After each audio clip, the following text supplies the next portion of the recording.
Evet, hakaret gibi gözüküyor, farkındayım. Ama öyle değil. Beat'em up'a yakın olan tuş meşlerek ilerleyebildiğimiz ve bununla birlikte sinematik görüntü elde ettiğimiz oyunlara beyinsiz hack and slash diyorum. Normalde benim hack and slash olarak saydığım oyunlar derin oynanışı olan stylus action oyunları oluyor. Ve bu terimsel olarak aslında yanlış bir ayrım. Bunun sebebi ise hack and slash'in kökeni beat'em up oyunlara dayanması ve stylus action oyunların sonradan çıkan oyunlar olması. Yani bu ayrıma terimsel olarak ne kadar doğru olmasa da ben bu ayırmaya bayılıyorum. Bence daha sade ve güzel kesinlikle. Ve bu oyun da bariz bir şekilde beyinsiz hack and slash ve oyunun genel oynanışı parry, light attack spam ve blade mod arasında geçiyor. Ve eğer derseniz ki ben biraz stylish oynayacağım diye blade modu sadece cancel olarak kullanacaksınız ve kombonuza sokarken bu gözünüzde çok kötü gözükecek. Çünkü kamera açısı sabitleniyor ve kombonuzun sıklığı bozuluyor. Silahlardan güzel şeyler çıkıyor mu diye sorarsanız yani minimal olsa da evet diyebilirim. Çünkü semi stylish oynamaya çalıştığınızda bu çabanıza değiyor. Ama bunu oynanış derinliğiyle vermekten daha çok animasyonların stylish oynamaya uyumlu ile veriyor. Ama en azından parry, light attack, spam ve blade mod döngüsünden çıkmaya bahane yaratacak kadar oynaması eğlenceli ve güzel gözüküyor. Normalde oyunlarda çeşitliliğe bayağı önem veriyorum ve bu oyun Platinum Games oyununa yakışmayacak seviyede çeşitlilik yoksunu bir oyun. Çünkü bu oyun kısa bir oyun olmasına rağmen uzunluğuna göre hem kullanabileceğimiz silahlar olarak olsun hem de bölümlerde savaştığımız düşmanlar olarak olsun çeşitliliği zayıf. Hatta oyunun ortasına minik bir boss rush bile yapıyoruz. 2 tane ana boss tekrar kesiyoruz oyunun ortasında. Ve bu sebepten dolayı bu oyuna berbat bir oyun derdim ama bu oyun Platinum Games tarafından yapılıyor. Bu adamların en iyi yaptığı ise genel tempo. Yani benim oyunlarda neredeyse oynanış kadar önem verdiğim bir şey. Ve bu adamlar bunu harika bir şekilde yapıyor. Ve yaptıkları tempo normal bir tempo da değil. Temposu düşmeyen, nadiren duraklayarak yükselen tempo yapmakta çok başarılılar. Ve bu çok zor bir şey. Çünkü durmadan yükselen bir tempo yaptığınızda bir süreden sonra tempo yükselmesi alışıldık hale gelir. Ve etkisini kaybeder. Yani tempo yükselmesinin temposu düşer. Ve Platinum Games bu engele takılmıyor ve MGR'da da takılmıyor. Bir kere bu oyun epik bir oyun. Aksiyon sahneleri olsun, boss savaşları olsun, QT kullanımı olsun gerçekten harika. Özellikle oyunun başlangıcındaki Metal Gear savaşı ile oyunun sonundaki Armstrong savaşı inanılmaz iyi. Ve bu harika aksiyon sahnelerine bir de benim oyunlarda çok az kullanılmasına rağmen bayıldığım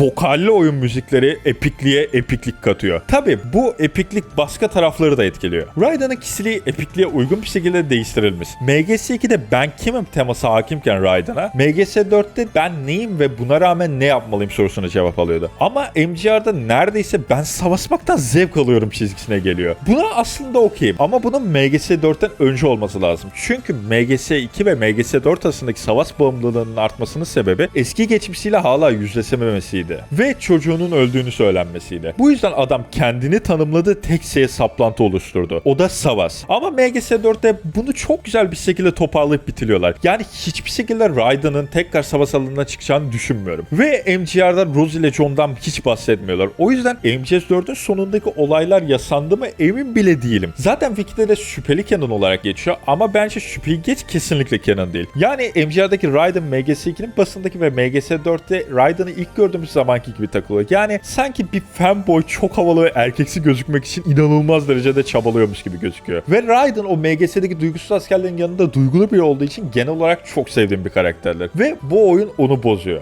Ve bu sinirimi bozuyor. Ama hikayesel olarak genel bir farklılık var zaten. MGR'daki hikaye MGS parodisi gibi hissettiriyor. MGS normalde bir anime gibi hissedilir. Ayrıca her şey çok derinmiş gibi davranır ama olay havalı bir şey göstermektir her zaman. Ve hikayeyi oynadığınızda vay be adam sunu hakkında bile bahsetmiş lan dedirtmektir. Ama bunu herkese dedirtmektir. Yani güzel bir Hollywoodlaştırma diyebiliriz. Bunun en yakın ve en basit örneği olan ne kadar biyografi filmi olsa da Oppenheimer. Orada da her şey çok derinmiş gibi hissedilir. Ama 7 yaşındaki çocuk bile filmde ne olduğunu anlar ve ne kadar havalı ya der. Ve ne kadar hikaye anlatan eserlerin çoğunun görevi bu olsa da genellikle çoğu çıkan eserde sığ kalıyor her şey. Ve oyunlarda bu sayı daha fazla artıyor. Ve tabii ki de MGS'deki o ciddi tonlarla mizan çok iyi çalıştırılmasına da inanılmaz derecede bayılıyorum. Bu sebepten dolayı da MGS hikaye yapısı olarak benim için oyun dünyasında eşsiz bir yeri var. Ama MGR bunu bozuyor. MGS parodisi gibi hissettirmesinin en büyük sebebi ise cringe anime havası ile Platinum Games'in tarzının birleşmesinden geliyor bence. Yani kendini inanılmaz ciddiye alan karakterlerle Platinum Games'in stilize abartması birleşince ortaya inanılmaz garip bir şey çıkıyor. Ve bunun üzerine o şeyin MGS gibi davranmaya çalışması olan işi iyicene garipleştiriyor. Bunu bu arada kötü anlamda demiyorum. Ne kadar MGS'lere göre ve Platinum Games'in kendi senaryo stiline göre bence kötü olsa da kendine has bir tarz olması güzel bence. Yani ne kadar Platinum Games'in en iyi işi olmasa da ya da Metal Gear serisinin en iyi oyunu olmasa da kesinlikle epikliğiyle beni tatmin etti. Ve benim için piyasadaki en iyi beyinsiz hack and slash olarak kalmaya uzun süre devam edecek.